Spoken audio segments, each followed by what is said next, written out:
அஸ்லாம் வலைக்கும். தோசை இட்லி இல்லைன்னா டெய்லி என்ன பிரேக்ஃபாஸ்ட் பண்றதுன்னு யோசிச்சு மண்டையும் காஞ்சிரும். தோசை இட்லிக்கு சட்னி சாம்பார் பண்ண முடியாத நேரத்துல இது ஒண்ணு மட்டும் தான் கை கொடுக்கும். இட்லி பொடி எப்படி செய்யணும் பார்க்கலாமா?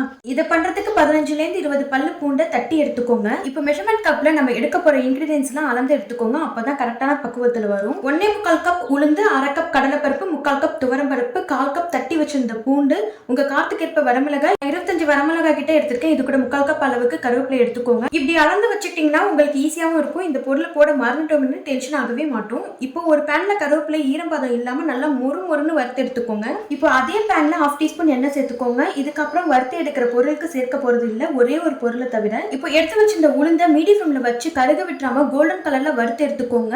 எந்த அளவுக்கு மீடியம் ஃப்ளேம்ல வச்சு பொறுமையா வறுக்கிறோமோ ரொம்ப நாள் நல்ல வாசனையாகவும் இட்லி பொடி நமுத்து போகாமலும் இருக்கும். இதே போல கடலைப்பருப்பையும் துவரம் பருப்பையும் வறுத்து எடுத்துக்கோங்க. அடுத்து வரமிளகாய், இது கூட தேவையான உப்பு சேர்த்து வறுத்து எடுத்துக்கோங்க. உப்பு சேர்த்து வறுக்கும் போது நெடி ஏறாமலும் இருக்கும். இப்போ அரைக்கும் போது முதல்ல காஞ்ச மிளகாய், கருவேப்பிலை சேர்த்து பவுடர் பண்ணி எடுத்துக்கோங்க.